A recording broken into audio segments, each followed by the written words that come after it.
Arise, minions, and welcome to unMadeGaming. We are here for another episode of Glenbrook Unhallowed. We are on Season 2, Episode 3. This one is appropriately called 16 Candles. If you guys like what we do here and you want to support the channel, the best way to do that is over on our Patreon. You get all kinds of behind-the-scenes exclusives, our after shows, our prep streams, all kinds of fun stuff. Link down below. While you're down there, click on that Discord link. Join us in the Discord. Be a part of the community. Be a part of the conversation. And as always, in the bottom right-hand corner, you will see the corruption bar. That bar serves two purposes. One is every time that bar fills, I unleash nightmares on these players, both in-game and out of game. And two, every single dollar that goes into that goes back to these wonderful faces that you see here before you. That being said, KP, give us a recap of what happened last week. Wait. I thought I was doing it. No, I said whoever looked like they were at least paying attention. All right, Gnome, you what you want it? You're chomping at the bit? Please take it from me. Please. The wettest fart. Unfortunately, yes. Your mic didn't catch it, so it just looked like you were doing this for so long. Your noise gate, your farts are too quiet. Catching it. There we go. Slightly heard that fart. Okay. An actual Believe recap. me when I tell you, it was wet and wild. Just like the episode. So if we do want to go with me, yeah, let's hear this. So we ended up going into a nightmare-fueled home, but it wasn't a nightmare-fueled home as we thought it was going to be, because this was a magical place that took us into what we wanted the most in our lives. We started with the who did we start? Was with Alara, right? No, yes. Yeah, we started with Alara, entered into her magic space, which turns out to be her very pink, very fluffy and felt filled, right? It was lots of soft pink and just I just remember pink. It was just pink. It was a pink room. It was marshmallow scented and cherry. Yeah, scented. Exactly. And it was a room where Alara was by herself, just enjoying that peaceful solitude, enjoying this room. And then we cut over to our wonderful Colt, who ended up being in a big old, basically arcade full of games, full of unlimited coined games, so he can do whatever he wanted there, as well as a giant robot that was definitely not threatening or scary, and was just purely friendly and had no chance of ever hurting us ever. I'm sure. But at least he was very friendly in the game, so that was really nice. And he became best friends with Colt. Then we cut over to who was next? It was me, right? It was Otis, and he was the man of the match. He was enjoying that absolute fantastic win, whatever hockey game that was, probably the championship of some sort. He was on stage. He was surrounded by a big old crowd cheering him on. He had a trophy in his hand and a love interest in the other. And then finally we cut over to Mac, who was name names here. Well, they want to see, if they want to know who it was, they could just watch that episode, because some things you just need to watch. And with that, we jump over to Mac, who was having a fantastic time at a concert. I'm not aware of which concert it was. Apparently the something Palooza? Live Aid 85. Live Aid 85. Oh, that was the okay. Yes, now I remember. Yes, okay. It didn't register until you just said it again. I know which one it is. I know which one it is, Brandy. Calm down. Coachella 2002, right? Yeah, totally. Yeah. Coachella? Did Coachella. Yeah, Coachella. Okay, just checking. Enjoying Live Aid 85 when all of a sudden, Mac, being the wonderful person that she is, and also very sensitive to these sort of things, figured out that something wasn't right and put the pieces together to realize that none of this was real, and went on a mission to go and find the rest of her friends and hopefully get them out of this. And she succeeded. She grabbed Colt first, pulled him away from the not scary robot man that did not threaten anybody at all, and then jumped over to Otis, picked him up, and shattered his dreams, And then from there, finally took us to Alara, where clearly the most obvious and right way to wake her up from this clear nightmare that she's having is to introduce a little bit of boyish charm. And that is a very Weird way to odious, say fart. odorous. Yes.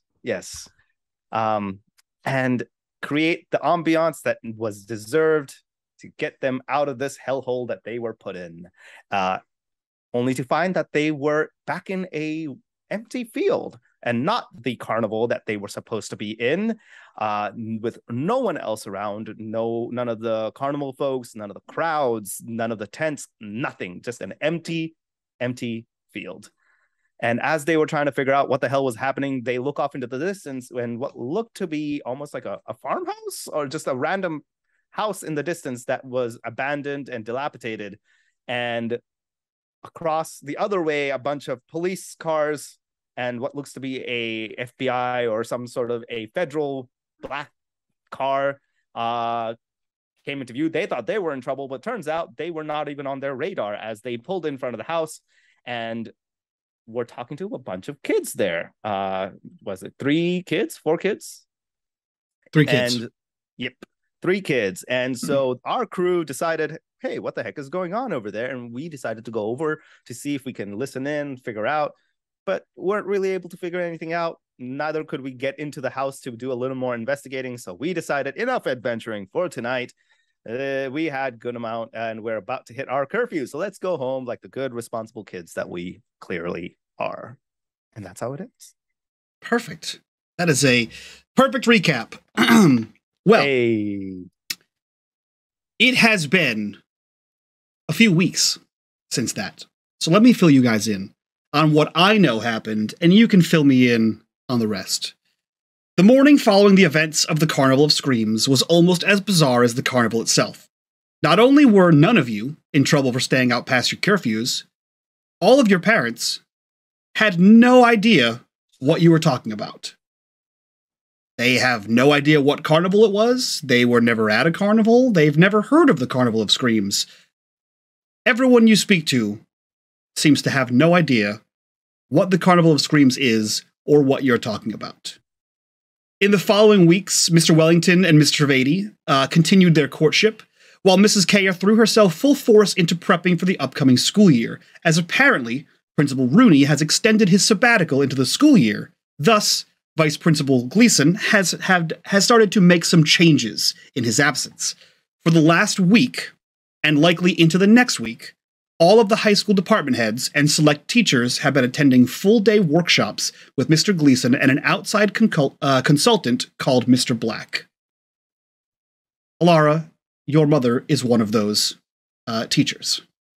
So you have not seen her for the last week, other than dinner and in the morning before she heads into work. And unfortunately for Alara, today is Saturday, August 24th, 1985. An important day for no one. Just a regular run-of-the-mill Saturday. A day missed. As all of you look around and also have no idea the significance of today or this prior week, it is the day after Alara's birthday. There was no fanfare. There was no birthday party. It seems to have gone forgotten. With her mother being so busy at work, and Aunt Dennis not being here in the country, and her social standing in question, given her extended vacation and summertime friends, none of her friends from high school have thrown her a party. I think the only person here who may know that Friday was her birthday might be Mac. However, this Saturday, mid-morning, we find all of you at the junkyard. So before we fade in on the VW bus, in no particular order, what have you been doing for the last 3 weeks? I have a question. Yes. Would Alara have told Mac when her birthday is? Yes, because at least like a month prior, so like when I'd gotten back, when like the last episode was, Alara mentioned it. And Alara would have probably mentioned it a few times until like this has like started happening where like her mom is constantly gone. Like she probably would have in passing been like, she's basically a lot, but like, you know, it'll be, you know, we'll do something, I'm sure, like something. And just days leading up to it with nothing and no like mention from her mom, she would have just shut up. Oh. Poor baby. So, for the last 3 weeks, what have you been doing? One more question. Yes. Would it only been to Mac that Alara had mentioned it to, or any of the rest of the group? I'm pretty sure she would have just indiscriminately been talking about it. Okay, If just she like had any feelings about it, she would have only told Mac about like okay. being a little worried, maybe that like her mom is really busy. But I'm basing the Mac comment on 35 years of being a boy, and the ineptitude of which boys have at picking up important dates and or birthdays and or things that matter to the girls around them. Yeah, especially so as a teen. For Mac, you know, birthdays were never like a huge deal, but Mac and her dad always at least marked the occasion with like a little cake or something. But she knows, and she could pick up rather easily, that Alara obviously cares quite a bit about her birthday. So Mac is not going to just let the day pass with no acknowledgement. I would say probably over the last week and a half, she's gone into some hardcore planning and recruiting with the boys. Okay. Because she knows that Alara needs something, you know, Mac's a very empathetic person. She can kind of see what other people need, and she wants her friends to know that they're cared for. So Mac has baked a cake and done pink icing all over. It looks horrendous. It's you might not even want to eat it. It's strawberry, because she figured strawberry cake is pink, and Alara would like that. She has also gone through and found one of those pens with like one of the pink fluffy balls and googly eyes on it, and taken care to wrap that up. So she's got a little gift for Alara, and it's not huge, but she tried. And whether or not the boys are participating in this, Mac may not know, but she's been definitely calling the Trivedi house every couple days, being like, "Hey, don't forget, it's Alara's birthday coming up. It's on Friday. You can't forget, okay?" Okay. So yeah, I'd say if we are all at the junkyard on Saturday, there's a whole little surprise waiting in the van. Perfect. Okay. So Trivedi boys, what have you been doing for the last 3 weeks? Outside of probably at this point, I think for Ojas, it's to him, it's never too early to start practicing. So he's probably aside from working, probably cut back on the hours that he's doing, because now he's like, okay, I need to start practicing again. He's going to be juggling work and going into the field to practice some more. If Colt's ever free, he'd probably be like, hey, you want to tag along and chuck some stuff at me so I can start whacking or protect the net for field hockey. Yes, the net. Yes. Beautiful. Yeah, I think when does school start? School starts at the beginning of September, like the first week of September. I just want to make sure, because some schools out here start in August. Yeah, this is like the first week of September. So like this is like the fifth. Yeah, this is like the second to Day. last weekend of the summer. Okay, cool. Yeah, aside from like just chucking stuff at Ojas, Colt's been spending a lot of time just kind of like with his race car, just kind of exploring the time. I mean, what does a 10-year-old do, right? He doesn't. It's summertime. He kind of was grounded, so he doesn't really have access to making newer friends. Or they have different interests than him. He likes video games and arcades and things like that, and hanging out at the junkyard. I think he's probably spent more time with Jennifer than anybody else. And, you know, at like the junkyard or something. And yeah, he's excited for Alara's party because Alara doesn't know. Okay. And so he's got a gift ready to go. Okay. So we see you know, before we go into a montage, Alara, is there anything other than dropping the subtlest of hints that you've been doing for the last 3 weeks? So at least like a week and a half before the actual birthday, any extremely subtle, Kardashian level subtle hints would have stopped dead. Out of like the sheer tangle of teenage angst that is like, my parents have never been so quiet about it this far, in like this close to the date. And just being like the little like, what is happening? And like, where is my aunt? Like, I think at some point Alara became like extremely annoying and probably would have had some arguments with her mom, because she'd be like, when is Aunt Dennis coming home? She has to be here before September. And like the mom would probably just have been like, she will get here when she get here, or like whatever she'll say. And they'd probably have been arguing a bit more as like it got closer to both her birthday, but also as it got closer to like, it's just been a longer time now that like the aunt isn't back. And I think other than that, Alara has been just kind of floating around a bit, you know. Occasionally she just go to the mall with her like school friends to try to, I don't know, they asked her and she was like, this is probably a test and I'm not really all about passing or failing this test, but I do want to go to the mall, so I guess I'll go. So she's like had like a few days where like she'd be at the mall with them or whatever and just kind of like, you know, have a day, it's fine, she's a teenager, doesn't take that much to make her happy, she's at the mall, she has a hot pretzel. Yeah. Good day. Yeah. So yeah, when she's not been with them, she's been with everybody else at the junkyard. And like but not terribly active the last few weeks. She's probably been a little bit more preoccupied than usual. As if to add insult to injury, Alara, your mother has been feeding you lines of she'll get here when she gets here. I don't have time for this. Call her yourself. You, this past week, the week your mother has been busy at work, you've heard a phone call.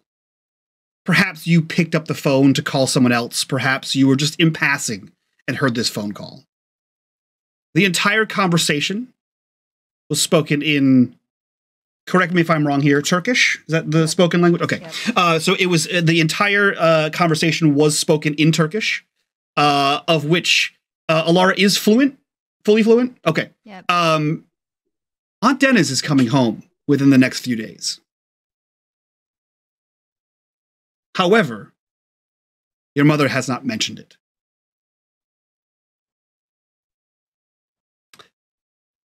From there, we see a montage of Alara pacing around the house, possibly looking for the hints and clues that would lead to a surprise birthday party, because there's only one reason you don't talk about a birthday party is because it's a surprise birthday party, and everyone who's everyone will go to a surprise birthday party. However, no surprises are to be found, no hidden gifts in closets, no hidden invitations, no pink balloons in the basement.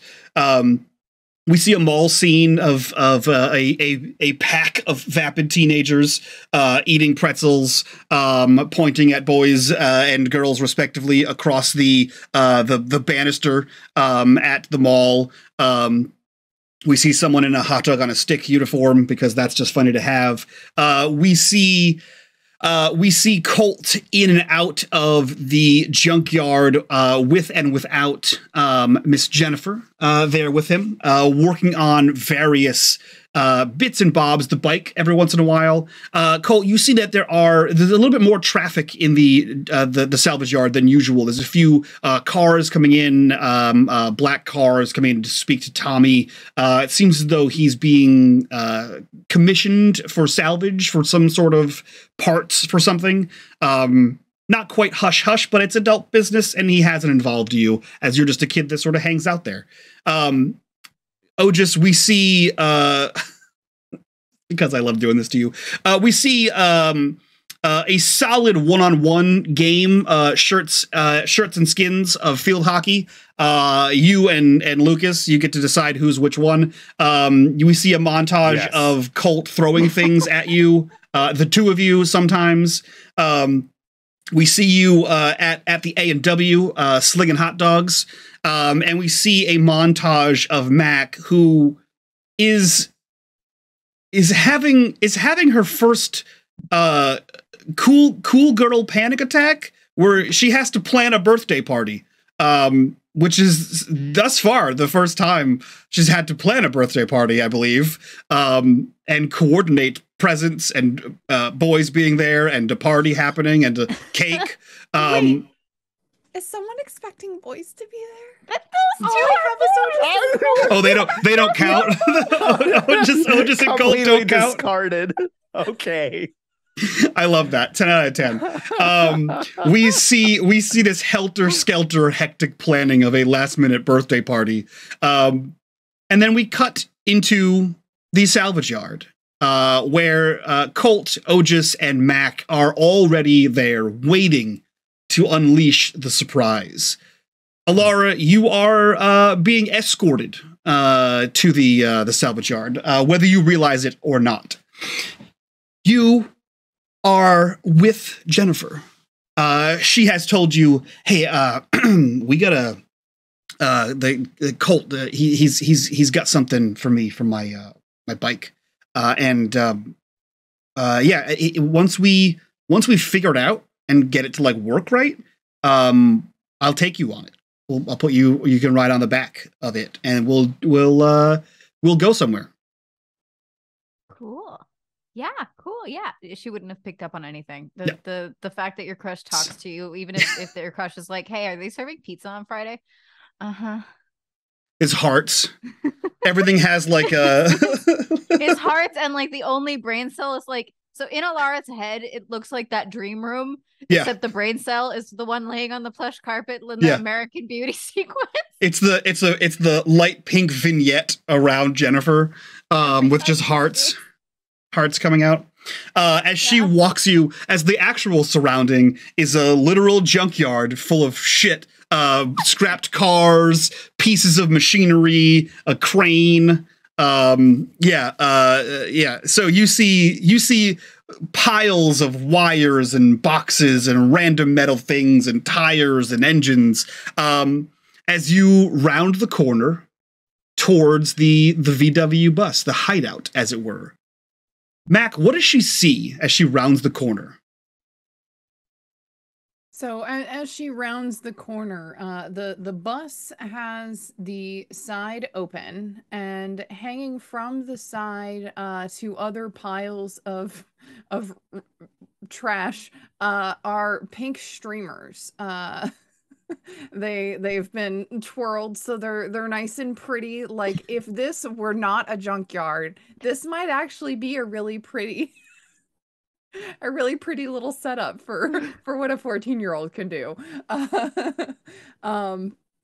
But yeah, so it's taped between like the entrance of the bus and various pieces of junk that kind of make up like the patio area of our bus clearing. I love that. Like, I imagine you've dragged over pallets to be a patio, right? To be like the front porch of the bus that is stationary. Yeah, we have the radio turned on to whatever pop station. Oh, you're suffering. Yeah. Oh, we do what we need to for friends. Okay. Oh, this is beautiful. Okay. Yeah, so the bus's radio's turned on. We got the pink streamers, and there's a really old rickety table covered with a very old looking but freshly washed pink tablecloth. And on top of that is a very decorated pink cake. There are no candles. We ran out of budget before we got to the candles.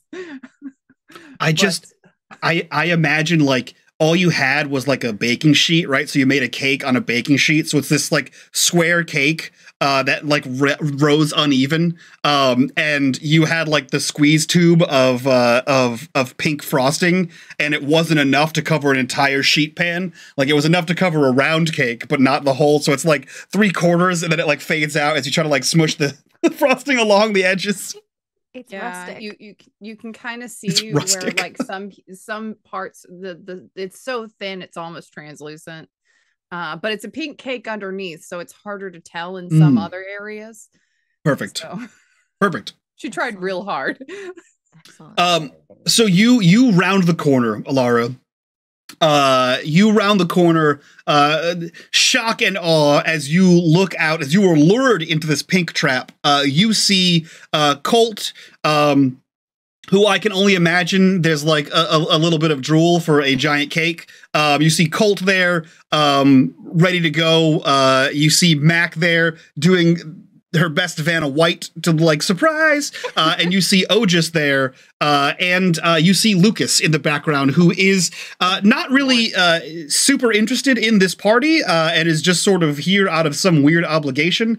And he is just looking around at the fact that he is full on in a junkyard, and all of you are acting like it's super okay to be here and super normal to have a birthday party in said junkyard, like you aren't all some kind of freaks. So yeah, this is what you see as you round the corner.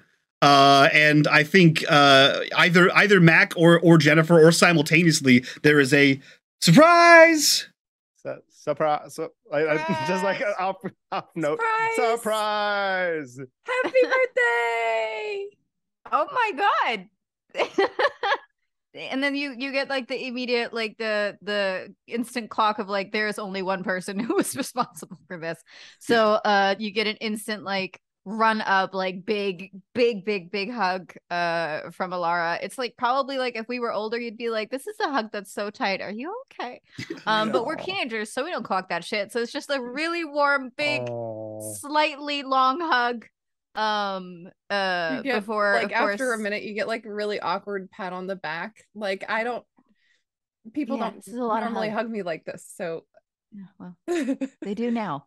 Congratulations, you are best friends with I think a pink Furby, so basically pretty spot on.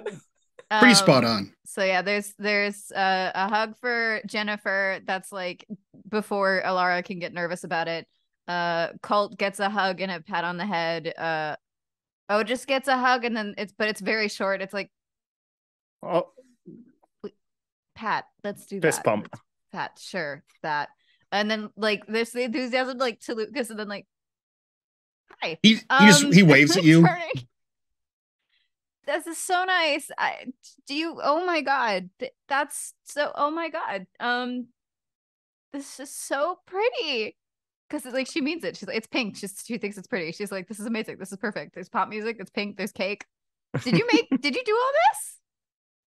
Yeah. Well, I mean, everyone kind of put in together, but yeah. She's lying. It was mostly Mac. Mac did the whole thing. It was entirely all Mac. I mean, she made the cake and everything. We were more so just the errands, like just putting stuff up so once in a while, but it was all Mac. Thank you. I'm happy to take the credit though. If you're gonna give me the credit, that just get punched. Solid punch.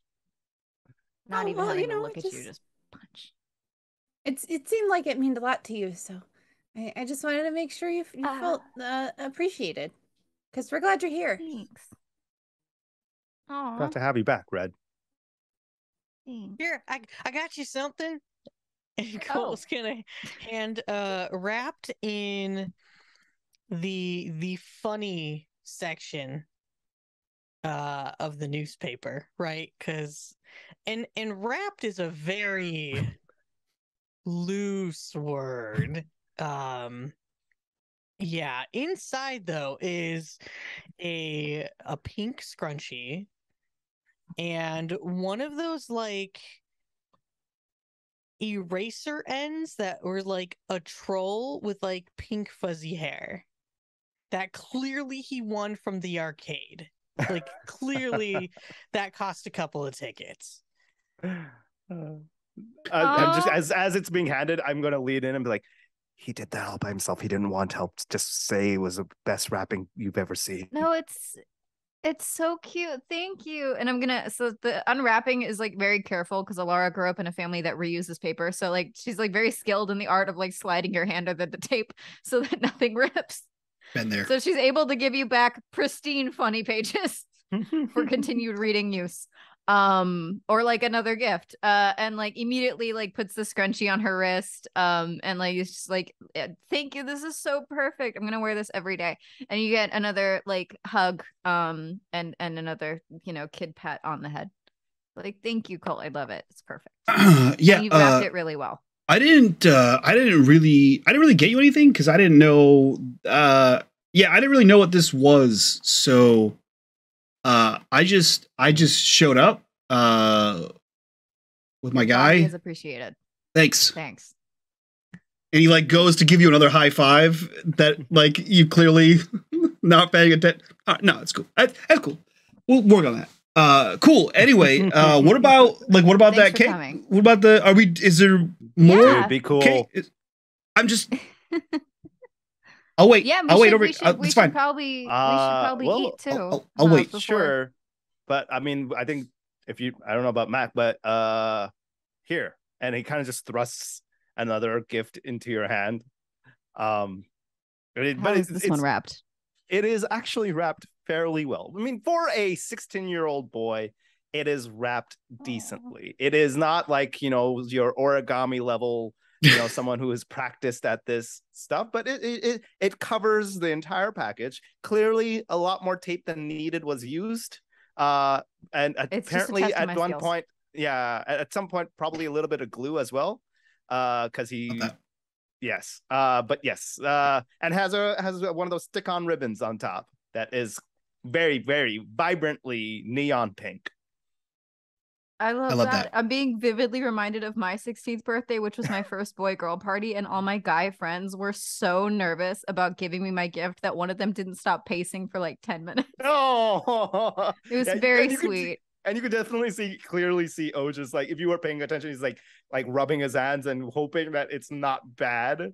It's great. The neon ribbon, because it's it's one of those sticky things. Like you could take it off, it's still sticky. And she turns around and she like sticks it on like Jen's jacket because it's funny. She's like, yeah, here. And is gonna just kind of open it. There's no way to perfectly salvage this paper because you glued it, but as best as she can. So for a smaller gift, maybe you can reuse it. But like she's gonna open it. What is it? Inside you find a couple of jelly bracelets, as well as on top of that, what looks to be coupons for the places he's working at. So the local restaurant, some coupons from that. Outstanding. But underneath it all, you see one of those letters that you stick onto a Letterman jacket, and it's an A for Alara.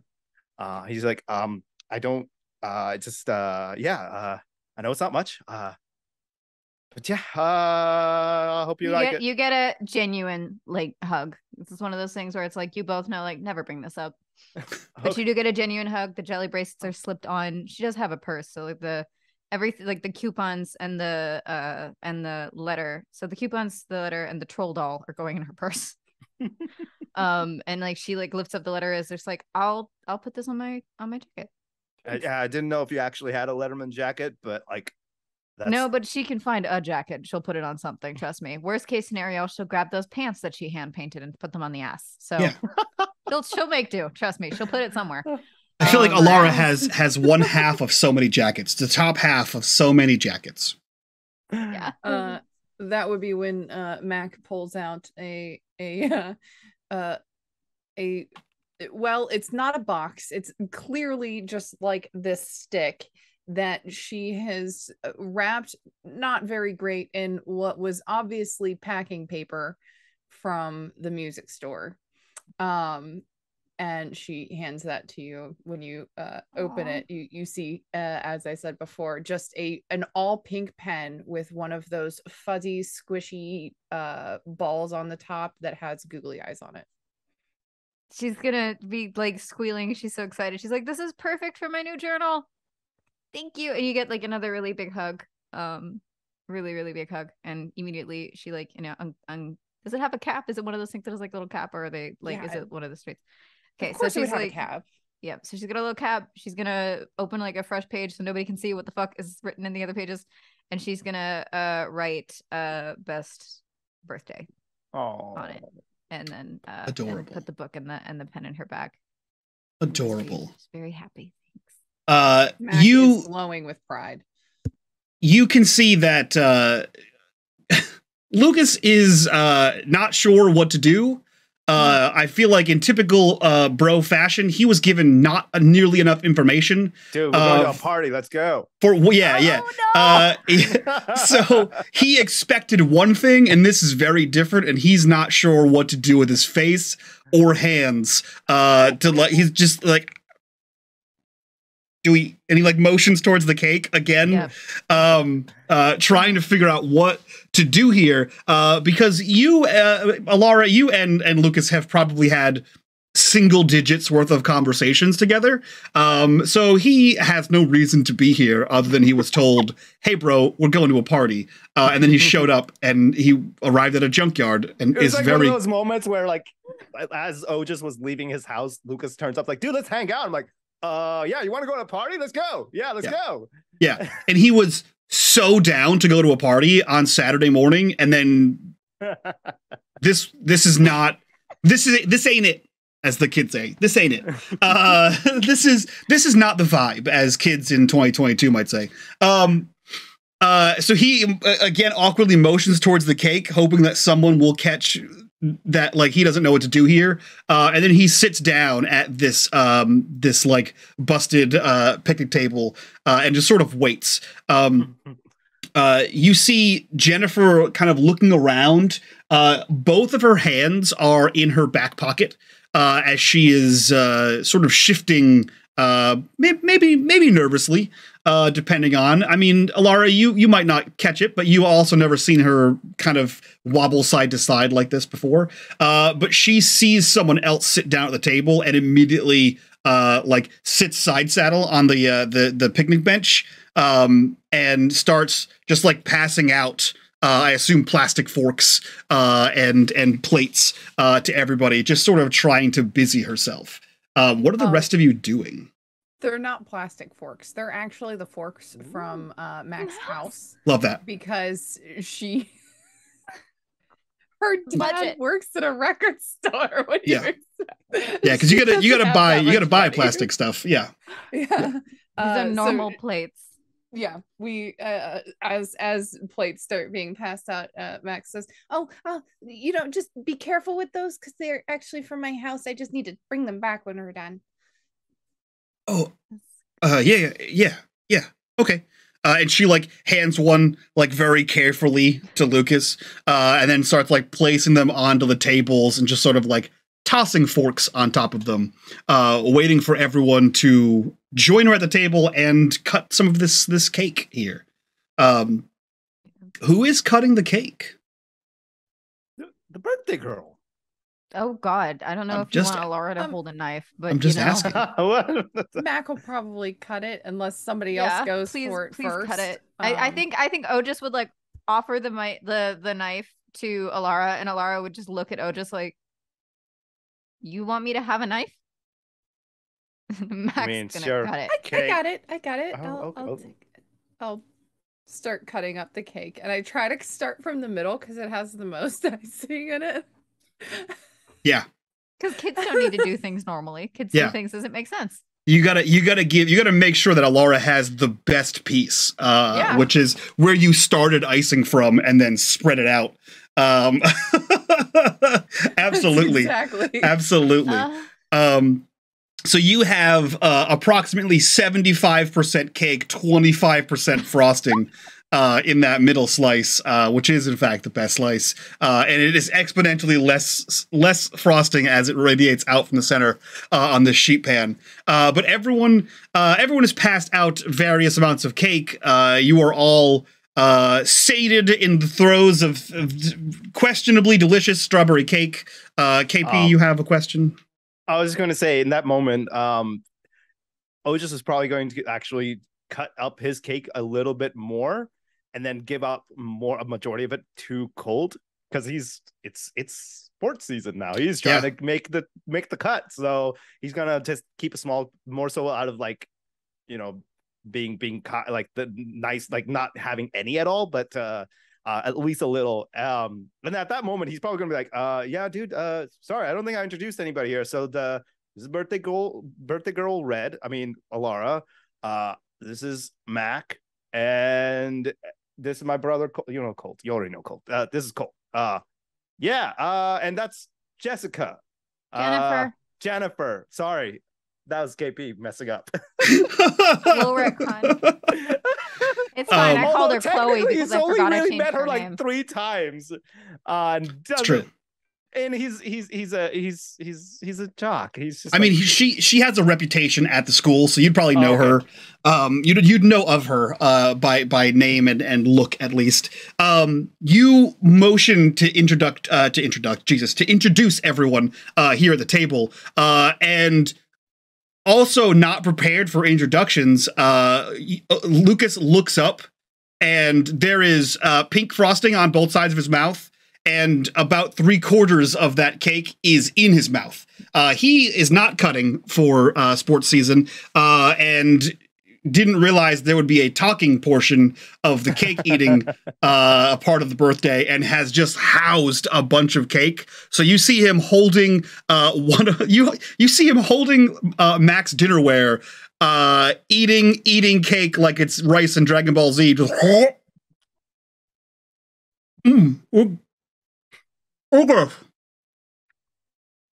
Or Lucas. I'm Lucas. Smack. Yeah, just stop. I got it. I'm cool. I got it. I'm man, I'm Lucas, and I am with I'm with Otis, and we do sports. Yeah, that's what he meant, sports. I didn't know this was a birthday party. So happy birthday. That's cool. I didn't bring anything for you. I don't really. You're fine. Cool. I don't really know you, and he just said it was a party, and I just sort of showed up, and this is, you guys like hang out here all the time, like in a junkyard? Like that's pretty cool, right, dude? Hella weird, right? No, Alara's that's just super. that Lucas has moved on from hitting on her, so she's just happy he's here and being normal. Super. Yeah. Yeah. Well, you best birthday also present she could have gotten. Vividly us meeting in line at the game that started this whole friendship. Yeah. So she's like, yeah, I sat behind you in math last year. Who are you? Mac. My best friend. And you get like Alara's like arm around Mac. It's like best friend. Okay, cool. Are you like new here? Did you just move to the? You were in school last year with me. That's cool. Yeah. Did you just move here like last year? No, my dad owns the record store. Cool. You come in like once every couple of weeks. Yeah, like the dude with like all the shirts and stuff. Yeah, I've never seen you there before. Like, do you work there? Sometimes when he okay. needs me to watch the store. Yeah. Cool. And you're best friends. Yeah. Okay. Yeah, these are all my and friends, the fist is here for security, or like Jennifer and then like it's in the middle of being like and she cuts you off and cracks her knuckles at Lucas and says, yeah, what if I am? No, that's cool. I just wasn't sure. This is like a weird, and like your brothers. That's cool. This is still question remains about the junkyard though. Where else would you want to come to where, you know, like you can just have the place to yourself, man? Just like you can Bro, find real cool stuff here. Are you shitting me? Like, this is like literally anywhere, guy. Man, it's a hangout, man. You could go to like you could go to like the park, you could go to like the mall, you could go to like the stadium, you could go literally let's just say half of those anywhere. places have a little bit of trauma, and this has good memories. Yeah, although and we some work of those on, are trauma. you know, you guys have worked on Jen's bike here so much, and you get so many parts to work on it. And it's, you know, oh, you don't actually need parts for your bike, huh? Okay, cool. Okay, yeah, no, it's completely normal to hang out in a junkyard. That's cool. I'm not judging you. You guys do whatever it is. You guys, this is really good, by the way. Yeah, Alara's already like, Lucas, have more cake. Yeah, man, these are my friends, dude. Like, I just and he scoops another chunk of cake off onto his plate. I'm sorry. What? This is I'm so sorry, great, guys. he's just not used, yeah. This is He's not housebroken. We don't bring him around people often.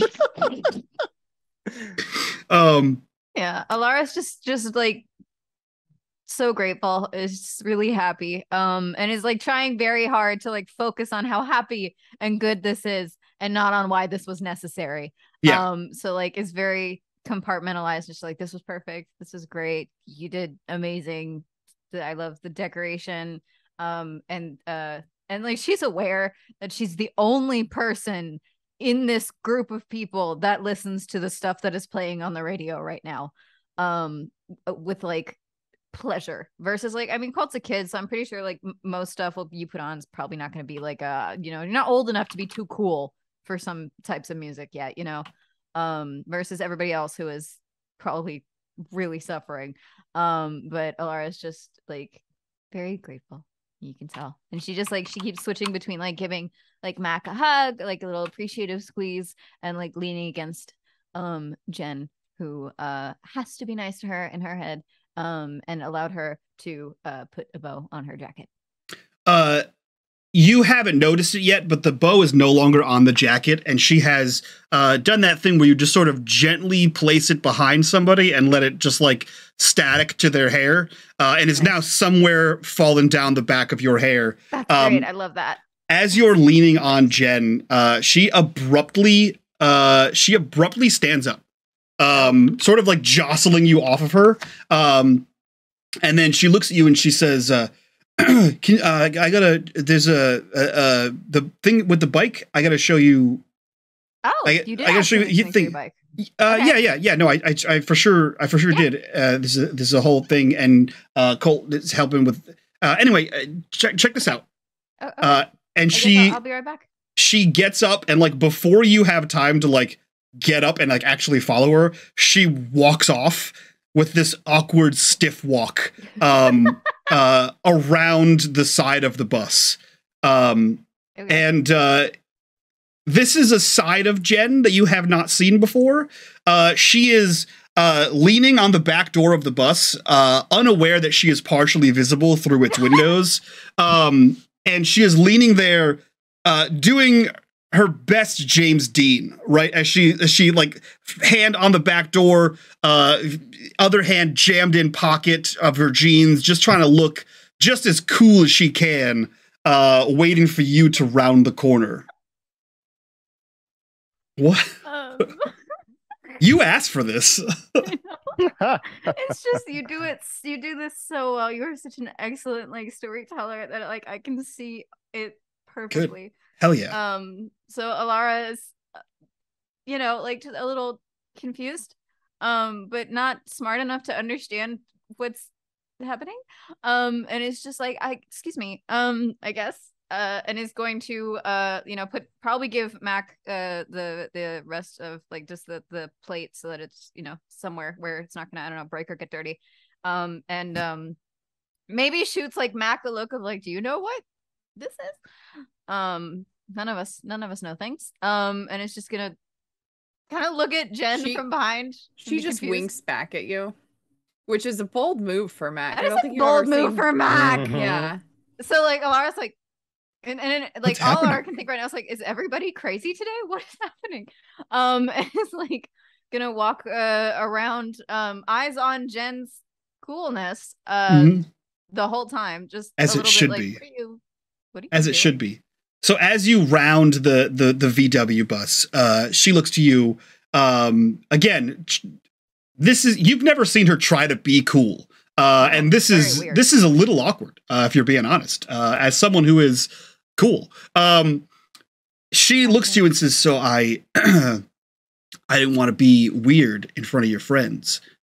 So, I got you something or whatever." And she reaches into her back pocket, where she had both of her hands stuffed earlier, and pulls out a completely unwrapped, clear cassette tape, and hands you a cassette tape. And on the A side is a sticker, a white sticker that says, "To Alara, weirdest date ever." And then on the B side, it says, "Happy birthday." Oh my god. Alara is Mixtape. instantly like just over the moon. And just you get like just has to jump up. It's very short in relation to Jen. And just gets like one of those like arms around neck, big hugs, just dangling really slightly off of Jen, squealing some mixture of like, I love it, it's perfect. I'm glad you decided to just be weird in front of me. And she like while you are full on like toes pointed, right, like hanging on the neck, right, there is a extended moment, not a brief moment, an extended moment in which you feel the arms around your like lower back, only long enough before it's not cool. So there's a good like 15 to 20 seconds of this is the amount of time we can be away before anyone gets suspicious, kind of thing, and says something when we get back because I don't want to punch your friends. 20 seconds is long enough. And for full authenticity, since I made everyone forget your birthday in this game, Alara / Brandy, if you look in the Zoom chat, and for those of you watching live, if you look in the Twitch chat, there is a playlist. There's a playlist of the playlist called "To Alara, Weirdest Date Ever, Happy Birthday." The songs consist of, strangely enough, starting with "Street Dreams Are Made of These." As if you are in your sweet dreams. Sweet dreams are made of these. As if you are back in your pink wonderland. Moving on to "I Want to Break Free" by Queen. "You Shook Me All Night Long" by AC/DC. "Rebel Yell" by Billy Idol. "Keep on Loving You" by REO Speedwagon. "Waiting for a Girl Like You" by Foreigner. "Leather and Lace" by Stevie Nicks. "Faithfully" by Journey. "What About Love" by Heart. And oddly enough, ending with "Time After Time" by Cyndi Lauper. Mike, I'm gonna cry. Happy pretend birthday, bitch! I love it. Alara loves it. Oh my god. Yeah, so she like releases the hug and sort of does that step back, that awkward step back, and then she goes, "Cool. Well, you can listen to that. You can listen to that whenever. That'll be cool. Let me know what you think about it. I made that. Cool. Also, thanks. I didn't really say it before. Thanks for saving my life in the hole with the thing and the hole. I'd say anytime, but I like really hope I don't have to do that again. Yeah, that would be cool. Let's get back to Pepto Land. And she like starts to walk away, and like there's a quick like peck on the cheek as she walks back towards the table, leaving you standing there holding this cassette tape. Alara needs a moment. Alara is also very visible through the windows. Oh yeah. Because like she started to like walk after. Well, you're gonna see part of this. So she only walked around the back of the VW bus. So anyone who wants to roll for investigate can. At a minimum, you see Alara jumping and squealing when presented with something.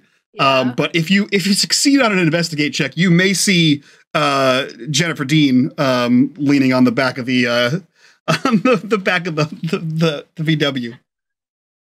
What you'll probably also see is Alara walking, because like I was like following, like slightly coming out from the back when that happened before we turned around, and so now at least through a window, if somebody is looking, Alara is like. So yeah, Otis got a success. Yeah. So Otis, you see when Jennifer leaves, you see when she left the first time, you see her hand on the back of the bus, sort of looking cool, trying to look cool, right? And I know that move.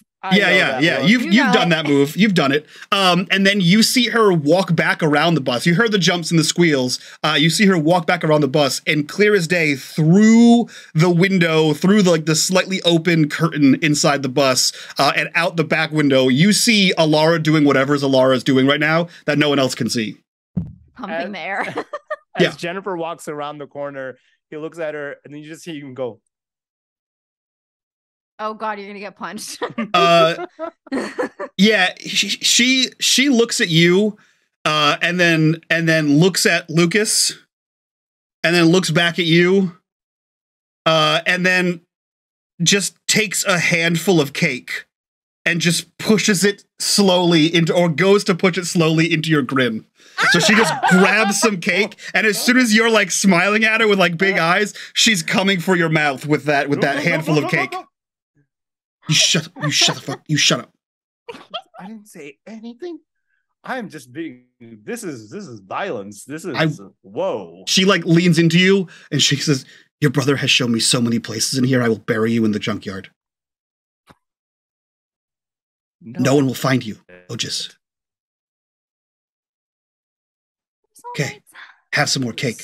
And she like slides her plate over towards you that has nothing on it. Shut up. And she like points to the cake. Eat the cake. Shut up.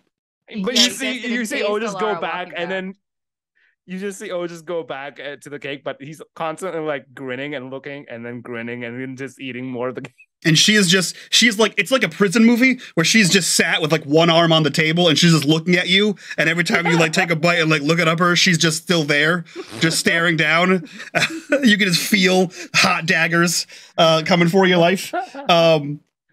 Yeah. So that happens. Alara, are you headed back to the table, or have you come down from Cloud 9? Mixtape carefully, like in the purse where it's like safe, and like I like. I do my whole thing, and then I'm like, okay. And I'm gonna walk back and be my, normal self, which is unfortunately relatively cool. Unfortunately. The tragedy, the burden. You drive. You walk around the bus, headed back towards the picnic table. Pink streamers everywhere. Pink cake, half eaten here. Very confused Lucas at the table. You see that Jen is killing Otis with her eyes. And as you're maybe thinking about questioning what just transpired in the 30 or so seconds in which you squeed, you all hear that telltale sound of rocks on or tires on gravel as a vehicle is driving up towards the salvage yard. Not uncommon, Colt, as someone who spends a lot of time here, but just this is one of the first times all of you have been back together in the clubhouse or in the hideout here, and a vehicle has arrived at like 11 o'clock on a Saturday.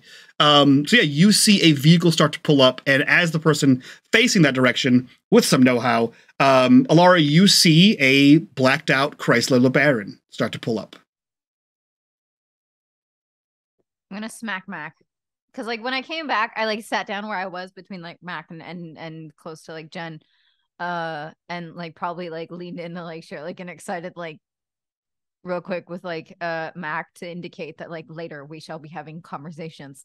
And as I like like look up and I see this this car. I'm gonna look, car. That creepy car that we keep seeing, isn't it? Yeah. I mean, weren't they here trying to get the, like the thing a month, last time, the thing. Yeah, and they were also in that field, remember, with the after the carnival? That weird carnival. Yeah. Well, I mean, I guess if we don't fucking touch anything that's not, ours, maybe they'll just leave. Yeah, Mr. Vernon said we could be here, right? Yeah, I mean, we're here all the time. I don't think that's a problem, but do you think they left any of those, things here? I mean, if they did, that would be weird. Why would they do that? I don't know. I don't think they're very good at their jobs. I feel like if they were, none of that would have happened. Shots fired. I kind of shoot a meaningful look at Lucas, like maybe not this.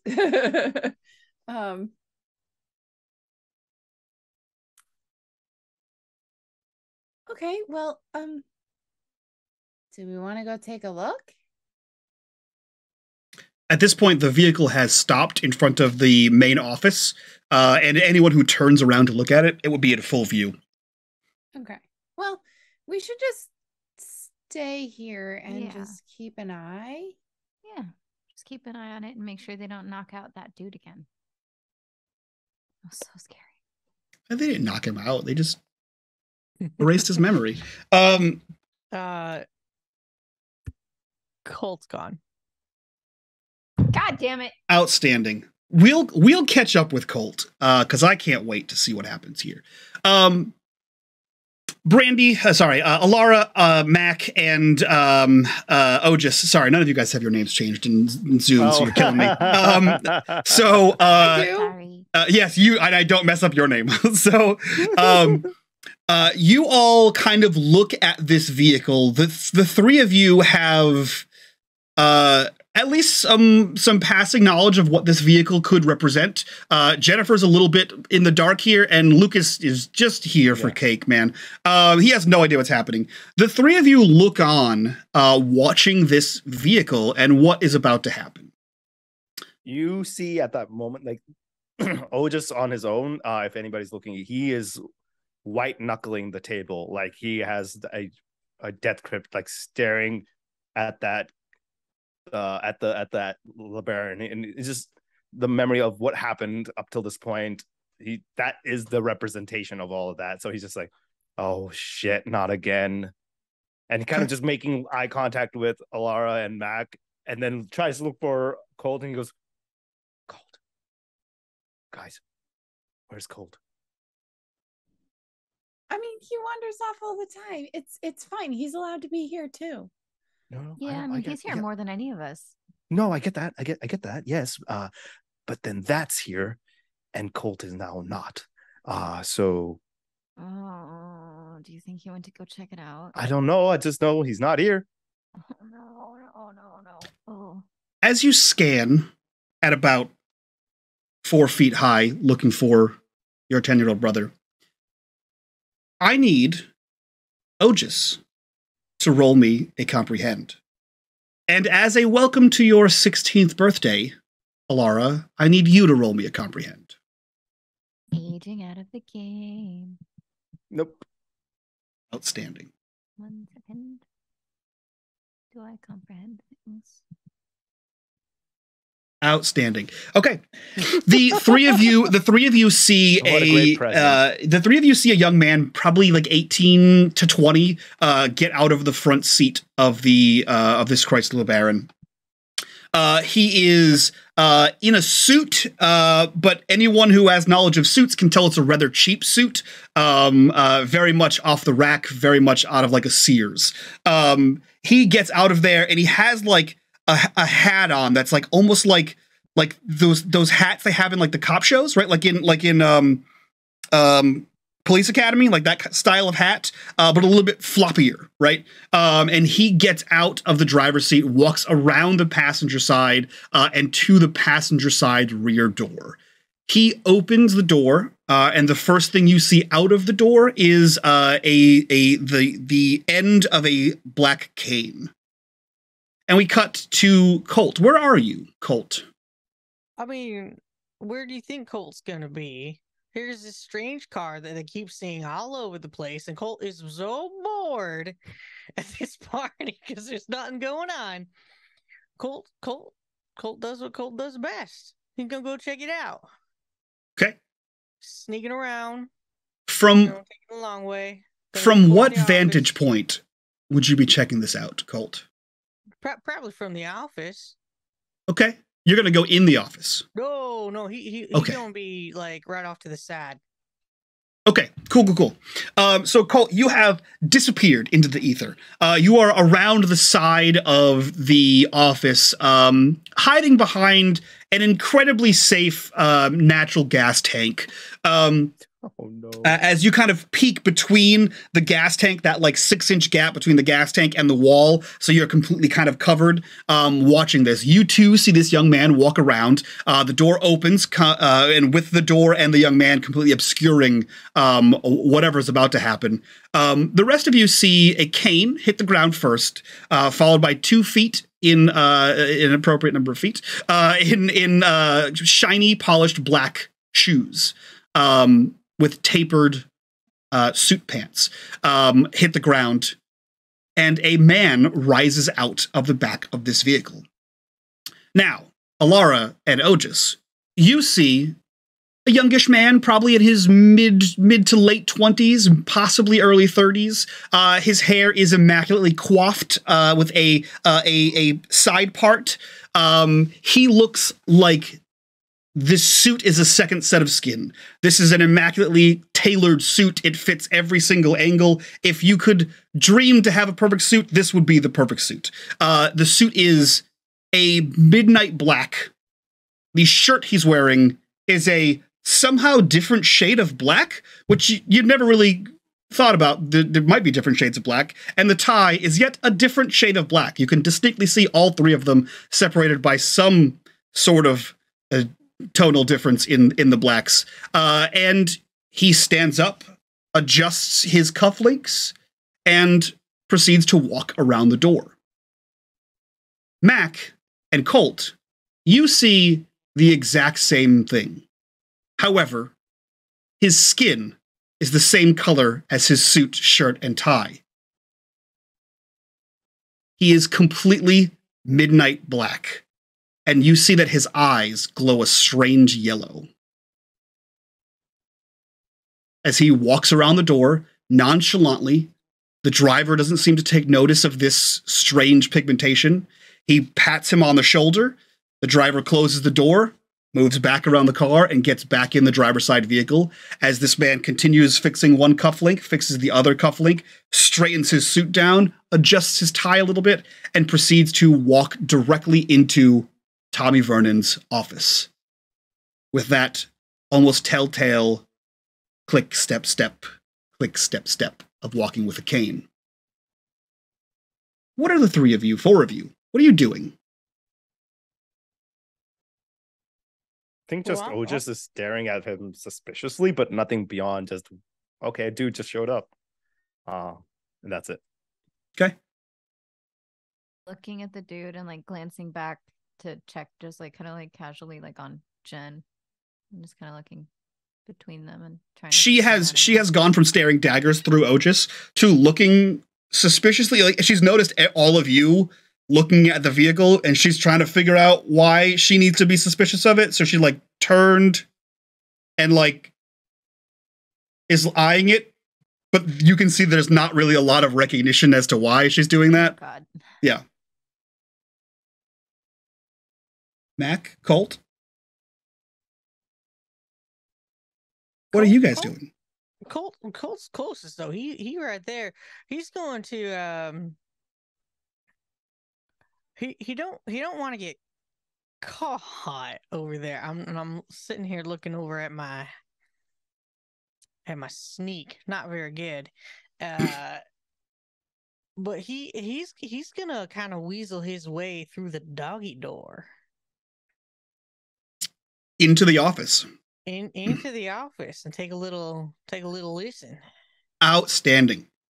Yeah, you head away from the perfectly safe natural gas tank, around to the back door, and you shimmy in through a dog door. Mac, what are you doing? You see none of that. You saw the man, but you saw none of what Colt just did. Yeah. Mac is trying to keep it cool because, as far as she knows, the guy in the car and his driver, they don't know that this group of kids has any idea what's going on with the loop or anything like that. And as long as we act natural, we don't erase suspicion, right? You gotta act cool and calm. So Mac's just sitting there, like pretending to, well, not really pretending, but just kind of fidgeting with all the plates and stuff. She's kind of moving it around and like scraping plates into a trash can that she pulled nearby, and she says, "That guy was all black, like." Yeah, he was wearing a suit. No. Who wears an all black suit? No, like his face was an unnatural black.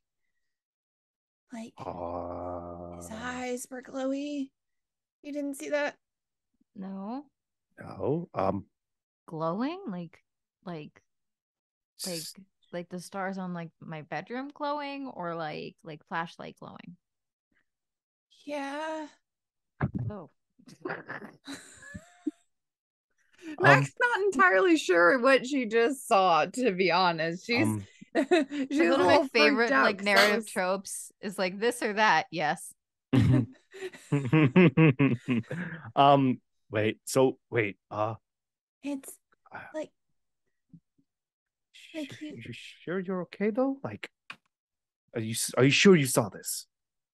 Because we both, I don't know about you, Red, but yeah, like, I didn't see anything. Sorry.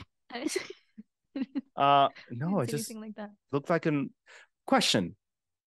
Does he look like the old man we saw at the other night or not the other night, nights ago, however many has it been? Carnival night. At the carnival night. Yes, the carnival night. He does not. Okay. Like, yeah, I mean, he just looked like a guy in a black suit wearing all black, but I've never seen anybody wear like such a nice suit before, especially not in like Glenbrook. How did you not see his face, his eyes? It was like he had charcoal all over him. What are you guys talking about? Huh? It's nothing. No, we were just making plans, just wondering what we wanted to do next. Just the rest of Saturday. Yeah. Cool. You guys are being super weird. Just so you know, cake, like, man. I'm just like, I don't know if you guys realize what's happening right here, but like you're all whispering like together. Yeah. Like a conspiracy. All the secret. Oh, no, I think everybody's just being we were talking a little bit about music and everybody, I'm the only one that listens to what's on the radio right now. Sure. Yeah. I mean, secrets are cool and all, but like you invited me here and there's only like 6 of us here, so like I kind of weird, dude. But I mean, whatever. That's you do you. And he like scoops more cake off of the sheet pan. I'm just gonna, if no one's eating this, I'm just gonna house this. If that's cool. Is that cool with you, birthday? Go ahead. I don't remember your name, but Red. Wouldn't he know the name? She's really popular. He's not the brightest crayon in the box. This is also true.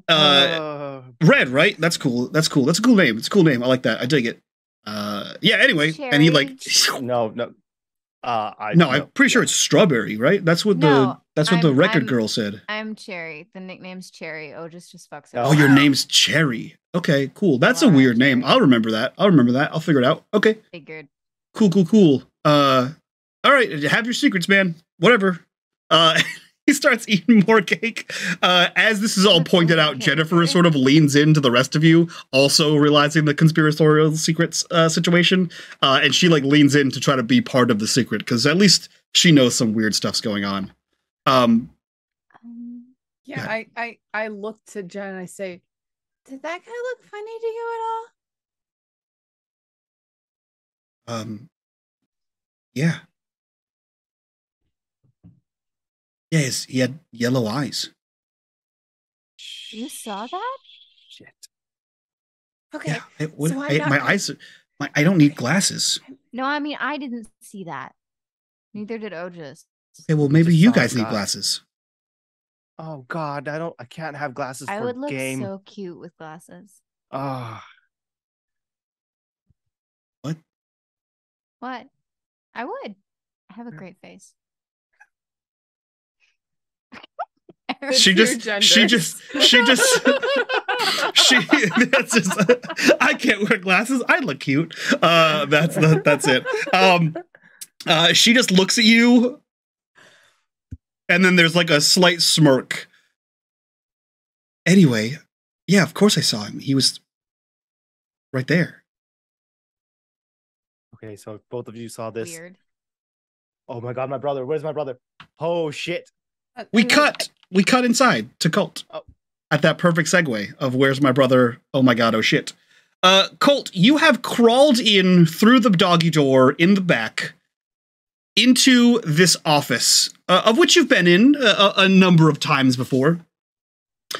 You pop up in like a little storeroom kind of thing that has like another door that leads into like the office proper. You see through like that like glass window with like the X metal so it doesn't like smash out. You see through that this man speaking to Tommy. Tommy is sitting at his desk, and as you kind of creep up to the door that leads into like his actual office proper, the door is cracked just enough that you can hear this conversation. However, I'd like you to roll me a stealth. You don't get to sneak around for free all day long, Gnome. Come on now. Sorry. Oh God, I just saw our Roll20 is chat. laggy. Oh God, it's freezing. Well, it scrolled all the way up too. What the? Okay, we're good. Hang on. I got it. I got this. Perfect. Okay. Yeah, so you creep up stealth ninja as you approach this cracked door. And you hear this man speaking to Tommy. This man has a voice for late night jazz radio. It is smooth like churned butter. And he has the cane is leaning against the desk. You notice that the cane is like an amber orb on top of this thing. It is leaning against the desk, and he is adjusting like the Rock, adjusting his cufflinks as he speaks to Tommy Vernon. He says, "Thomas, the order is already several weeks late. This is unacceptable. We need to make progress on this.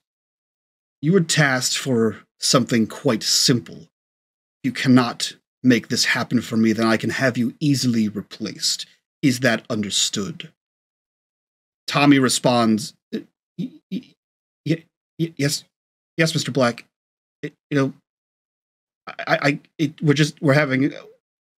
We're having a hard time sourcing some of the parts that you need. They're not. We don't actually have them in the salvage yard. Well, I suggest that you get them. I don't need any more excuses, Thomas. I need my order complete. Yes, sir. We have the parts on order, and we have the last of them here.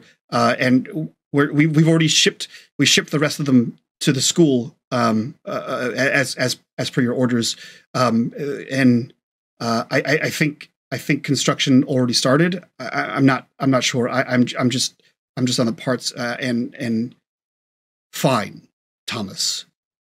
This will be the last time I make an appearance at this little hovel of yours. Get it done, and be thankful if you don't see me again. Yes, Mr. Black. And you see him turn on his heel, scooping up his cane, and casually walks out, as if he didn't just threaten the life of your friend Tommy. As soon as the door closes behind him, Colt, you see Tommy deflate into his chair, as if whatever spine he had left was the only thing holding him up. He just sort of melts into his chair. That guy scares the shit out of me. Okay. And you see him start to like rummage through paperwork on his desk, clearly trying to find something or do something. That guy scares the shit out of me. Tommy's gonna hear, what kind of parts you need, Tommy?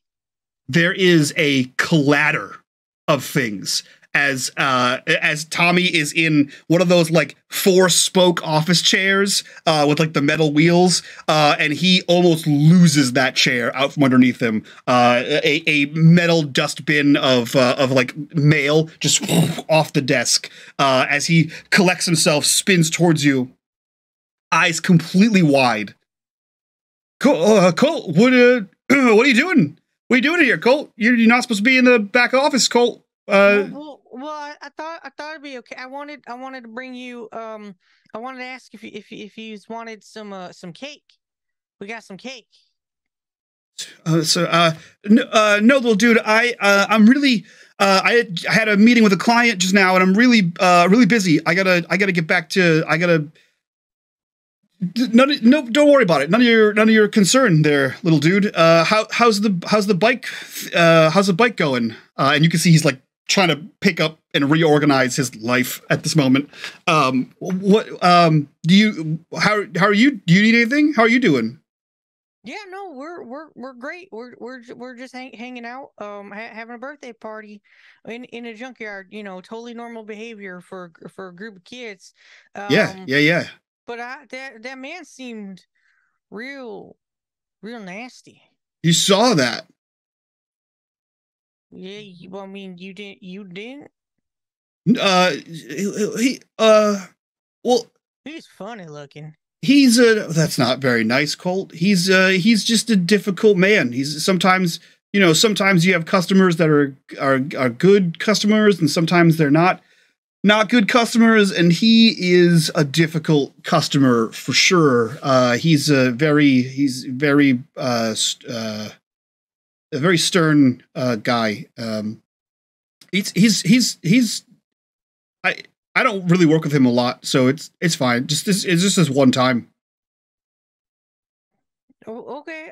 I mean, but it sounded like you could use some help, and I'm really good at like finding things, and if you need parts, there's so many parts in this place. We could always build one from scrap. No, I think roll me a charm. I'm so fucking cute. I'm not. Colt's not either. Get a +1. All right. See what happens here. Nope. No, I only two dice in that pool. I mean, you can use your pride. You can use some rerolls. You can spend some luck. You've got so much fucking luck.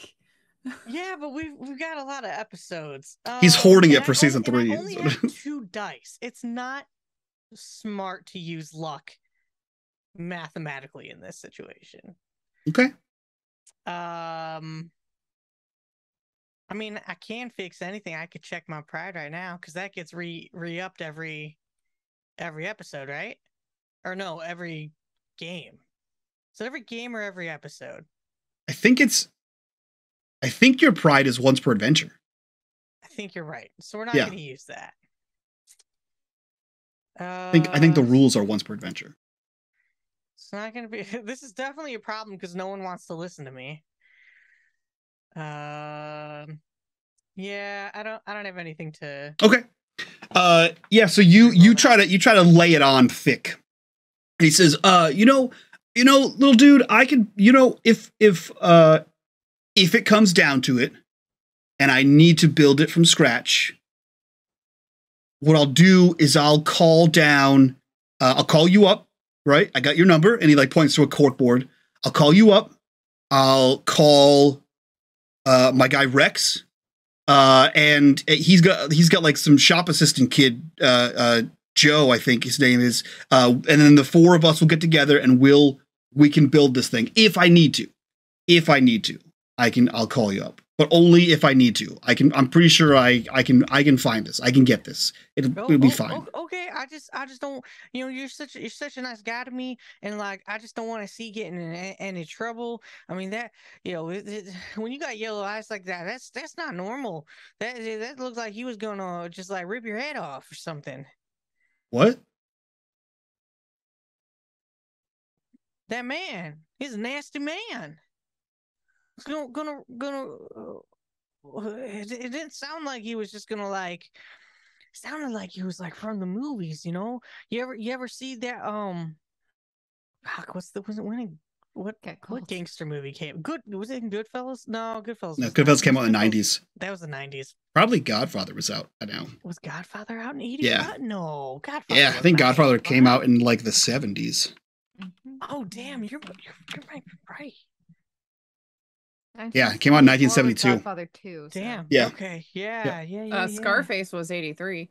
Yep. That would be the one that he'd have seen. Scarface made such a big impact. Colt would have seen Scarface. What do you think Colt does when Mama Trady goes out and leaves Otis to babysit, and they've got the fancy TV cable thing, and he just has to kind of readjust, the antenna, and he's picking up other channels he probably shouldn't have be getting into. Amazing. Just saying. The way that guy's dressed, it looks like he's one of them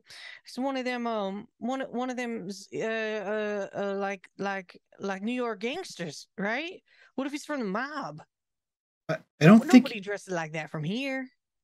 I don't think he's in the. People in business suits all the time. That's no business suit. What about his eyes? Wow, they glowed. They was yellow. You sure, little buddy? Yeah, I saw what I saw. Eyes look pretty normal to me. Like a very dark brown. No, they was like a cat, like cat yellow, but with flashlights behind them. I think maybe you've been having too much cake, dude. Maybe, but he looked normal to me. I mean, a black on black suit is a little weird in August, but I mean, yeah, he looked normal. He looked the same way he always looks. How many times did he come in here? This was his third time. Tommy Vernon, he is strong arming you. Well, no, I've seen it in the movies. How do you know what that means? If you don't give him what he wants from you, he's gonna come out there and he's gonna leave a horse head in your bed. What are you watching? Who's in charge? Who's in charge of you? Well, Otis. That's probably why. Look, little man. He is a client. He hired me to source some parts for him. He paid for it, and he came in to check on the status. And it's just taking longer than we thought it would. And so, you know, it happens where you try to order something and, you know, supply chain logistics, or we don't have it, or we got to get it from another state over. And he's a little mad about that. It's taken so long. And that's all it is. That's all it is. There's no horse heads or anything like that. Okay, You gotta so stop. When you don't show up for work, will you at least leave me in your will? I really like this place. All right, I gotta go back to the party. You gotta stop watching HBO. Stop watching. That kid is troubled. He the camera stops and you see Tommy looking at the corkboard, and you can see it zoom in on the home phone number of the Trivedi residence as he contemplates calling your mother to tell her that you're troubled. We cut back outside as Colt disappears into the back room of the shop to sneak out the back door again. We cut back outside where we see Alara, Mac, and Ogis, Lucas stuffing his face, and Jennifer trying to figure out what there is to figure out as this man walks back out of the front of the building, cool, calm, collected. As soon as his cane extends past the threshold of the door, the driver immediately gets out, walks back around the vehicle, and opens the door for him. This man steps out into the salvage yard, makes it 3 or 4 paces towards his car, stops dead in his tracks, feet both planted, and just slow turns towards this pink picnic table. I am making a show of bussing around, and like we're having just a normal birthday party. It's just a normal birthday party. He's gonna grab Jennifer's hand so that both of us are too flustered to look suspicious. Just is grabbing his hockey stick in his hand underneath the table. Once again, white knuckle. And then kind of just comes out and just gonna be like, just like pretending to play hockey. That's all he could think of on the first thing. Just naturally playing hockey with some of the junkyard stuff. Awesome. I love that. Like Lucas is looking at you like you're crazy. Can or something. I love that for you. Yeah, Lucas is just looking at you. Yeah, but you want to practice? We got our first game coming up in the first week of school. He leans down and like picks up like a rock or like a can or something on the ground and just sort of like chucks it up in the air towards you so you can hit it. He is still covered in cake. Baseball is hockey. It's field hockey. You ever see the fucking paletta hit up the ground and you gotta smack that shit? I look like someone who's watched field hockey? I don't know. You picked it. Mike, don't ask him that. You picked it of all the sports. You said hockey. This is the 1980s. Ain't nobody playing field hockey in 1985. The best thing is all of the field hockey. So where this is based on, all of the field hockey teams are only women's field hockey. We don't have any men's field hockey in any of the high schools in the surrounding area in which this is based on. So it is that much funnier that you were like, yeah, field hockey. I was like, I don't know anyone that knows anything about field hockey. All right, cool. I picked it because I was trying to be Indian.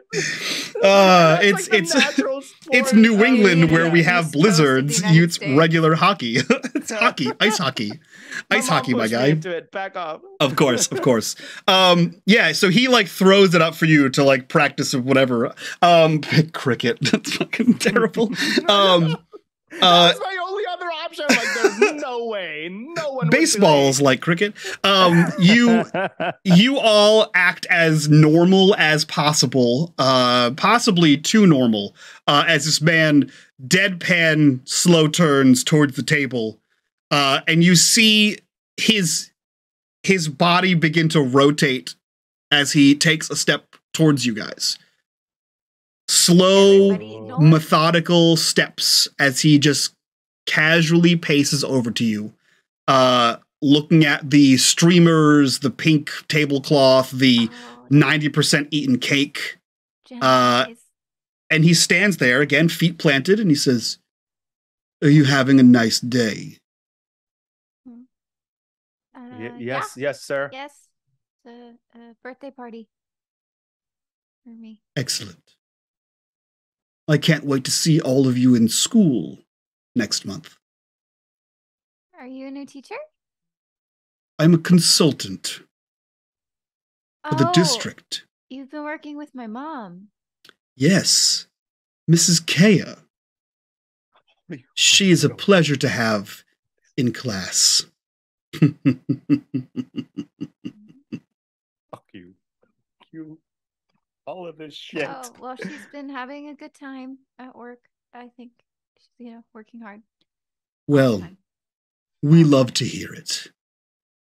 And I can't wait to see all of you in just a few short weeks' time. Enjoy your birthday party, Miss Alara.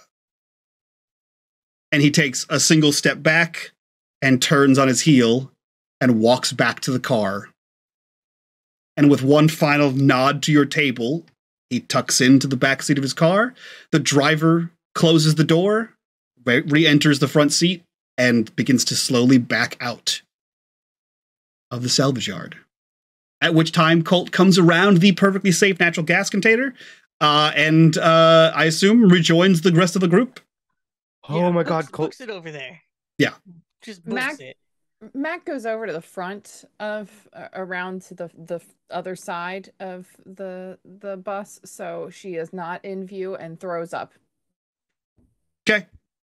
Absolutely. Too much cake.